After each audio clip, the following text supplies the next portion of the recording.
to realize that what it thought were drugs was actually candy. And those are some of the headlines. This is Democracy Now!, democracynow.org, the War and Peace Report. I'm Amy Goodman. As we broadcast from Tiquipaya, a village in Cochabamba, we are in Bolivia. Representatives from the world's biggest polluters met behind closed doors in Washington on Monday at a meeting billed as the Major Economies Forum on Energy and Climate. The meeting comes 4 months after the Copenhagen UN summit ended in failure as world leaders failed to reach a binding agreement to cut greenhouse gas emissions. After Monday's meetings of the biggest polluting countries, the top U.S. climate negotiator, Todd Stern, admitted that a binding agreement may not even be possible at the next UN climate summit scheduled for December in Mexico. Stern said, quote, "There's still considerable support for the notion of a legal agreement, but I think that people are also quite cognizant of the notion that it might or might not happen," he said. While the United States and other nations might behind closed doors on Monday, a very different climate summit began here in the Bolivian town of Tiquipaya, just outside Cochabamba. The World's People's Summit on Climate Change and Rights of Mother Earth opened here on Monday. Bolivian President Evo Morales called for the gathering to give the poor in the global south an opportunity to respond to the failed climate talks in Copenhagen. Morales is scheduled to address the summit at a large rally this morning in a nearby soccer stadium. We begin today's show with Peregrina Cuse Visa, a member of the Bolivian Indigenous group, CONAMAC.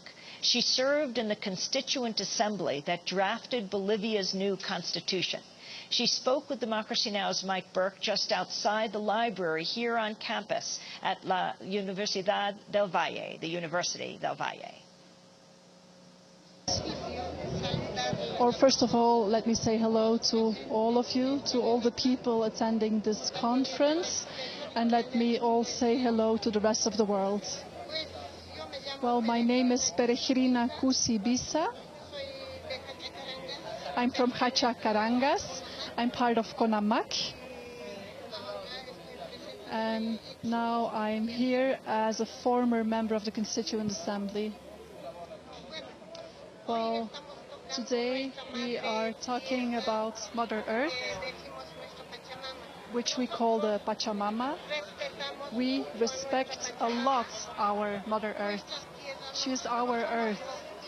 We are the sons and daughters of that land. The earth has given birth to us, and the water is the blood of the Mother Earth, of our Pachamama.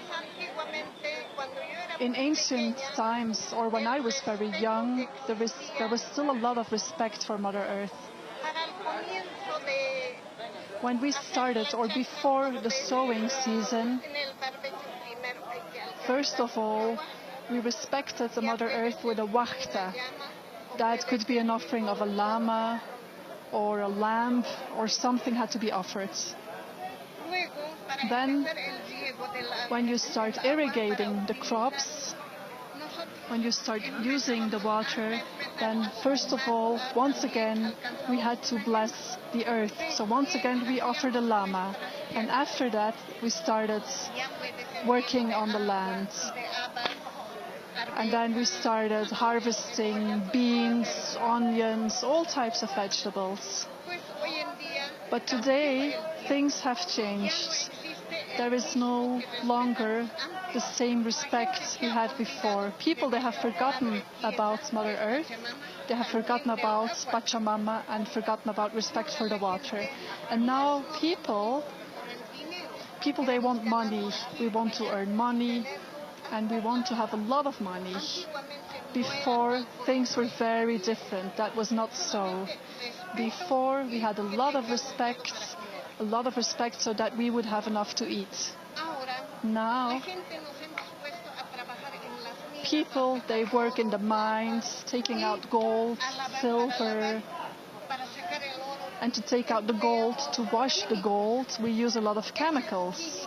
And those chemicals, they are doing a lot of damage to the earth and also to the water. Because those chemicals, they flow into the rivers and into the sea. And in the sea, those chemicals, they damage the fish, and the fish are now having different faces. We have seen fish that were born with the face of persons, of human beings. So there's no respect anymore. And that is why the earth and the environment, the sky, they're all damaged by the transnational companies. Those transnational companies, with the smoke, they are contaminating the earth and the Pachamama. There's holes in the sky, and that is not okay. There's a lot of damage. So, therefore, all of us, we have to reach an agreement to protect the Pachamama. Because otherwise, we will be goodbye, we will be gone. So all of us together, we have to reach an agreement so that we can put a halt, so that we can stop those transnational companies. They have to stop with that smoke. That smoke is damaging our environment, so we have to stop them. They should not continue contaminating. At least every year they should stop 1 week, or they should stop working on Sundays, because now they work without stopping 365 days a year. The whole time they're contaminating. So we have to reach an agreement for those companies to stop. That is what I want to tell the world. Let's be very much aware of this. Let's respect our Mother Earth, the air and the water. Because there's also diseases. New diseases are happening. They're contagious diseases. And they come from those companies. They're poisoning us. And then they send us, for example, disposable toys, tires, and everything is disposable. It all becomes waste. And that is contaminating our Mother Earth.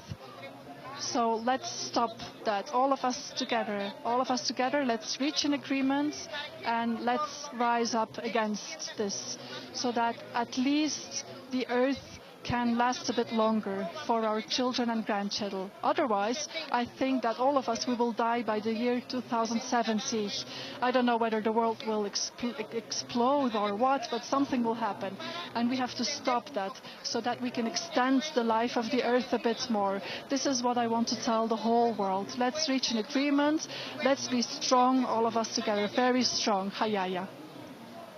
The Bolivian indigenous activist Peregrina Cusevisa, she is a member of the indigenous group CONAMAC, and she is one of the members of the Constituent Assembly that wrote the Bolivian Constitution.